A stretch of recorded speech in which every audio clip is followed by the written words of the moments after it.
मैं अचानक बैठे बैठे ये सोचने लग गया, इस सैकड़ों की तादाद में म्यूज़िक डायरेक्टर्स हुए हैं हिंदी फिल्म इंडस्ट्री में, लेकिन ऐसी क्या कशिश है शंकर जयकिशन के लिए कि हम उन्हें बहुत याद करते हैं। ऐसा क्या ख़ास है उनमें? सवाल के जवाब तो बड़ी आसानी से मिल जाते हैं कि इत्तेफाक साथ दोनों के दोनों मिले। कहाँ से आना हुआ शंकर का, कहाँ से आना हुआ जयकिशन का। ये नियति थी कि जो अभी तक हिंदी फिल्म्स का संगीत चल रहा था 1949 तक, उसमें बड़ी एक गहराई होती थी और उसमें एक संजीदगी बहुत ज़्यादा होती थी। ये शंकर जयकिशन ने जो कमाल किया फिल्म बरसात के साथ ही, ये आप समझते ही हैं, जानते भी हैं कि राज कपूर की पहली फिल्म आग जो थी उसमें राम गांगुली संगीतकार थे और उनके असिस्टेंट के रूप में शंकर जयकिशन काम कर रहे थे। पापा जी यानी पृथ्वीराज कपूर तो पहले ही देख चुके थे कि ये दोनों बहुत ही गुणी थे। हारमोनियम बहुत अच्छा बजाते थे जयकिशन और तबला बहुत अच्छा बजाते थे शंकर। तो सबसे बड़ी ख़ास बात इन लोगों की ये है कि मेलोडी कहीं इन लोगों पे सरस्वती की देन थी। इस कदर गीतों को सजा देते थे, तराश देते थे कि अल्फाज अगर कभी हल्के भी पड़ जाएं तो धुन उसको उठा कर ले जाती थी। उनका ऑर्केस्ट्राइजेशन इतना कमाल का होता था। जैसे पहली ही फिल्म से बरसात में कितने खूबसूरत, हवा में उड़ता जाए मेरा लाल दुपट्टा मलमल का, एक घर घर में बजने वाला गीत बन गया था, तुमसे मिले हम बरसात में। और दूसरी बात यह है कि ये खुशकिस्मती शंकर जयकिशन की थी कि राज कपूर का उन पर वरदहस्त हमेशा ही रहा। जब तक जयकिशन थे तब तक तो ख़ास तौर से। और उनके गीतों में जो तब्दीली समय के साथ साथ आई, बरसात से भी थोड़ा आगे अगर हम चले जाएं तो आवारा का संगीत जो है वो अपने ढंग का अनूठा और अनोखा संगीत है। घर आया मेरा परदेसी, शंकर जयकिशन जो हैं वो परफेक्शनिस्ट भी थे, प्योरिस्ट भी थे। राज कपूर को अगर वो बीट पसंद नहीं आ रही है तो उसमें इतने घंटे लग गए कि लता जी भी एक बार आकर के वापस चली गई, भाई जब रिकॉर्डिंग होगी बुला लेना। और इतने में एक नौटंकी में बजाने वाले, ढोलक बजाने वाले, एक परकशन बजाने वाले इंसान को बुलाया गया रात को, और तब जाके उसकी रिकॉर्डिंग हुई। और शंकर जयकिशन ने वो धुन भी अपने ढंग की,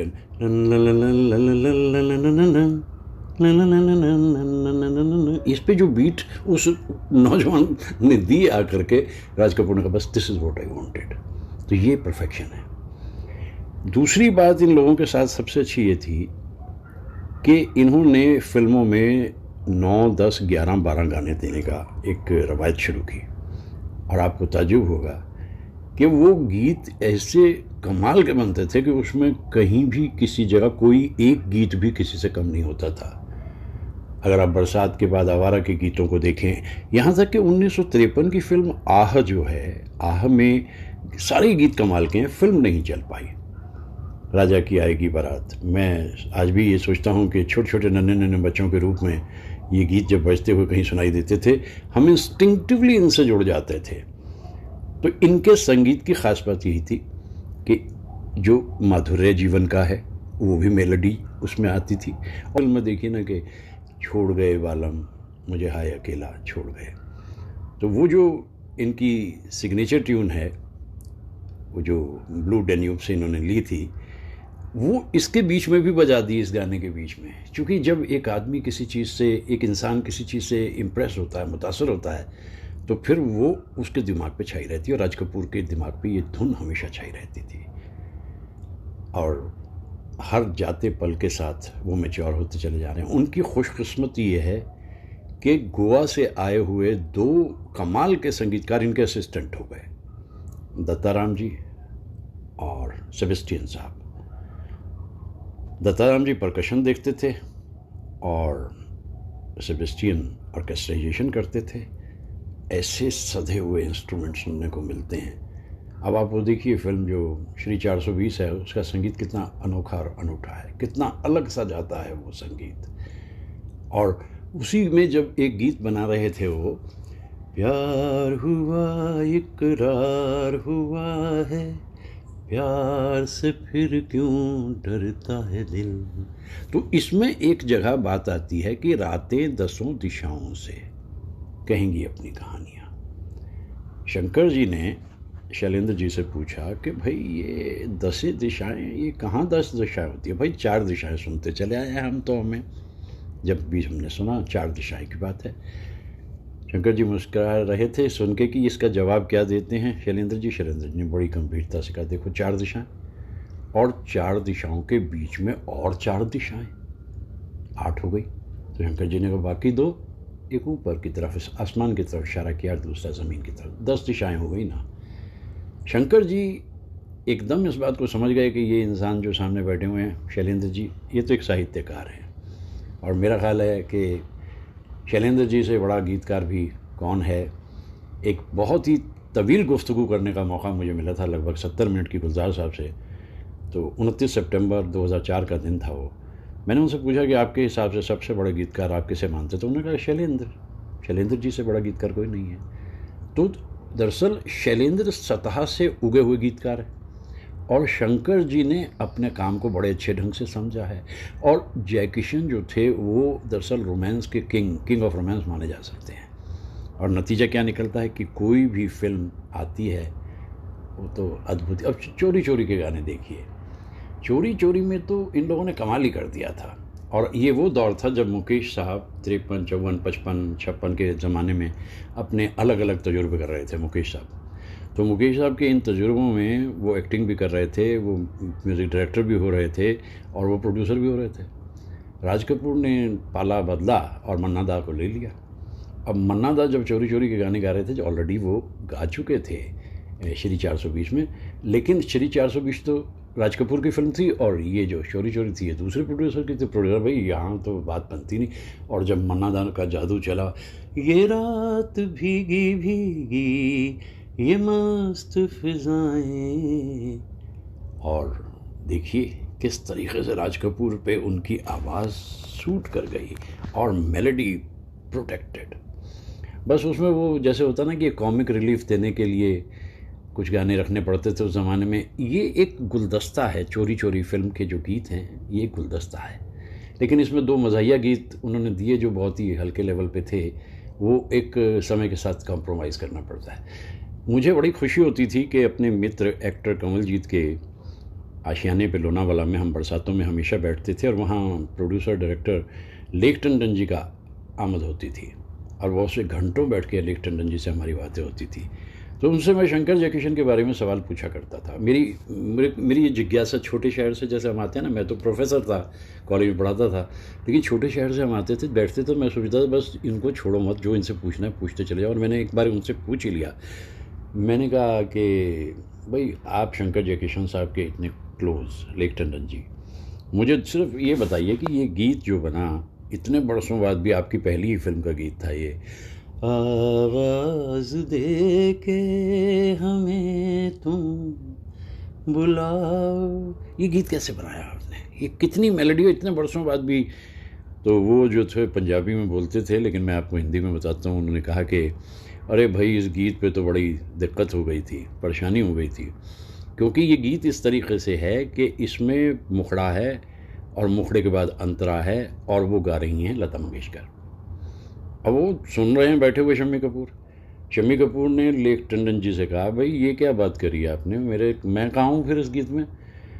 और लेक जी ने कहा कि जो मैं कह रहा हूँ मेरी बात को सुन लो। और शंकर जयकिशन ने भी कहा कि ये लेक जी का जो सोचना है वो सही है, कि अब इसके बाद तुम आओगे।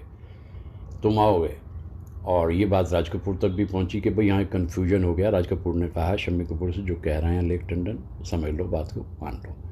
और नतीजा ये निकला कि जब वो मुखड़ा निकल गया, अंतरा निकल गया, और आगे चल करके जब फिल्म का प्रीमियर हुआ, और फिल्म के प्रीमियर में ये गाना आया, और इस गाने के बाद चलते अंतरे के बाद जैसी मोहम्मद रफ़ी साहब की आमद होती है, मैं सांसों के हर तार में छुप रहा हूँ। अब ये जैसे ही मोहम्मद रफ़ी साहब आते हैं, और शम्मी कपूर पर्दे पे दिखते हैं, हॉल में तालियां बज जाती हैं। मुझे ये लेख टंडन जी ने बताया कि वहाँ देवानंद मौजूद थे, आर डी बर्मन मौजूद थे, महमूद साहब मौजूद थे और न जाने कितने लोग, और उठ करके स्टैंडिंग ओवेशन इस पॉइंट पे गाने को मिला। तो ये दूरदर्शिता थी शंकर जयकिशन की, क्योंकि वो जानते थे कि जहाँ तक गाने का एक उठाया जाना है स्तर, वो इसी तरह से होगा। फिर मैंने उनसे एक बार ये भी पूछा था लेख टंडन जी से, ये कमाल आपने आम्रपाली में शंकर जयकिशन को कैसे लिया?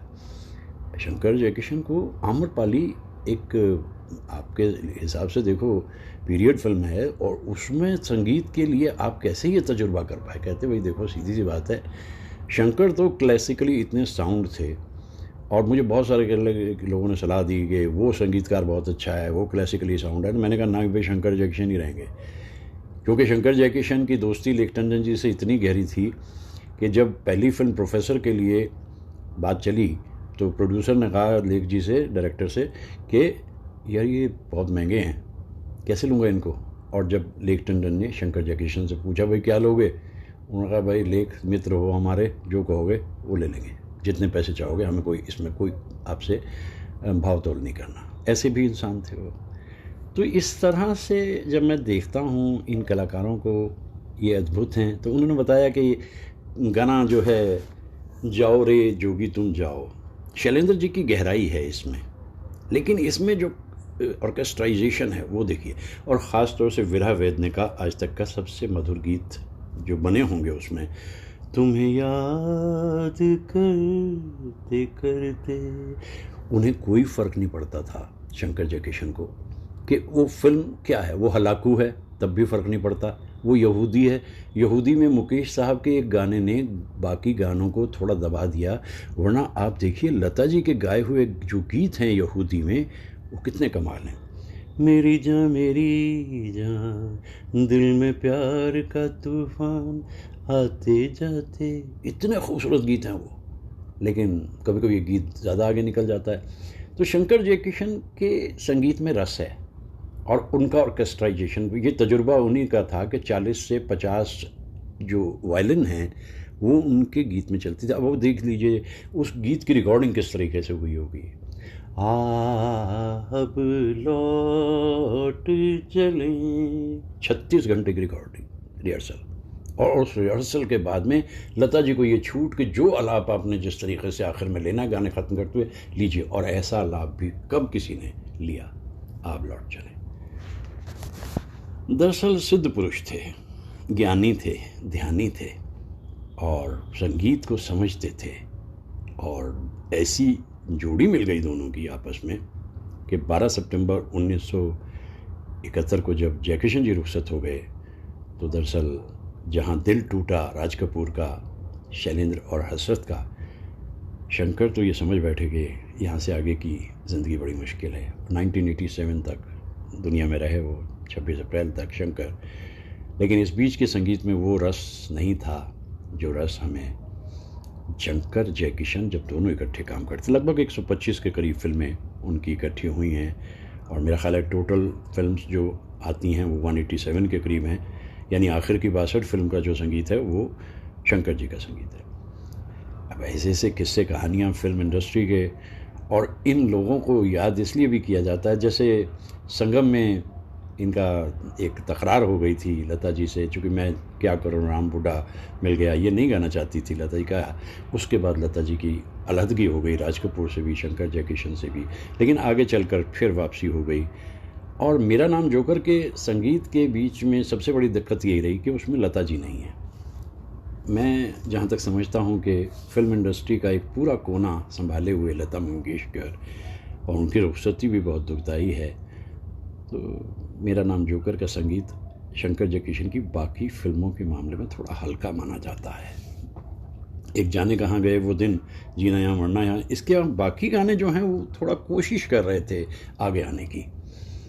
तो शंकर जयकिशन वक्त के सीने पे लिखा हुआ एक हस्ताक्षर है, और मैं इन दोनों को बहुत सम्मान देता हूँ, इनके बारे में बहुत कुछ कहता रहता हूँ।